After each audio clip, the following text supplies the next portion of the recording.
Hi, my name is Ed Heinz, and this is my entry for the 2015 Hackaday contest. The project name is Electric Eye, and the problem we're looking to solve here is that of visibility in firefighting operations. So, as a firefighter, we train to operate in basically a zero visibility environment.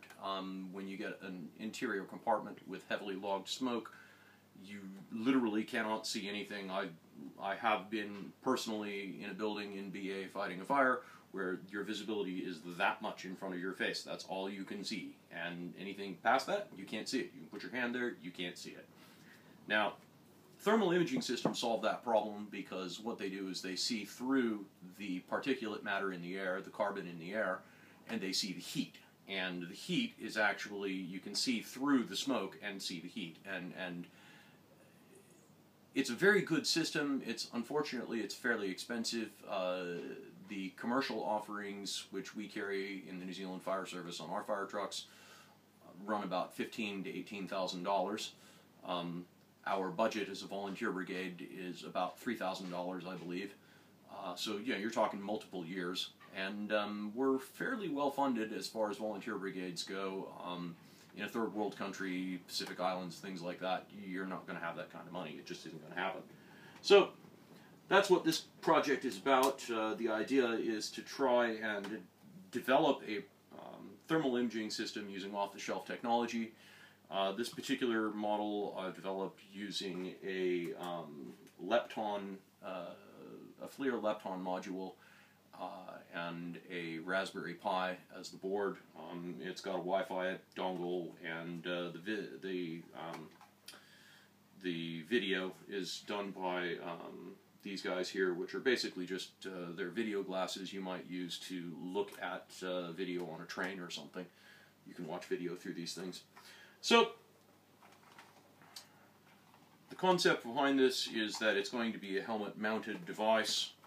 So, on the helmets we have these little clips which are used to mount a flashlight, a torch. You can see it there is the other side.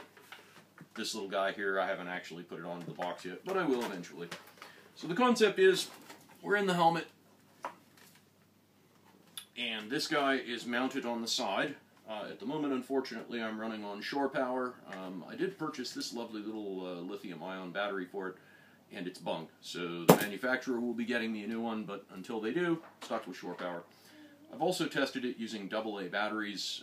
This is more of a production solution because the AA batteries are ubiquitous. They're available everywhere. You can get them, and this little guy is just a cell phone charger. Grocery store for $5 or something. So, the basic concept here is that the device is mounted such on the helmet, and this gives the firefighters a heads-up display. I'm looking directly forward here, but if I want to see what's in the thermal imaging, I just look up, and I can see the image from the thermal imaging system. So if you want to hand me the phone. So, there is the image in the camera, which is kind of hard to get with the flash, but you can kind of see what we're looking at here. Easier to see over here on the computer display. So you can see as I move around. Can you wave to the camera? There you go. It's a bit of a delay with the thermal imaging system, or with the wireless and the VNC system. But this is conceptually part of the idea is that this thing would be available for firefighters, officers, and such on the outside can see what's going on. So this is things to do for the future. This is the inside of it. There's your Raspberry Pi, and this is just the little control unit for the video display, and of course, you know, the video display over there. There you go. So things that need work on this still. Obviously, the battery system needs to be fixed or sorted out, which is in progress, and obviously need to put some sort of plexiglass or something over all of these systems to cover them up. I'd like to put a better user interface on it as well. At the moment, it just boots up into what you saw on the screen, which is a thermal image on full screen in the display, which is still perfectly acceptable.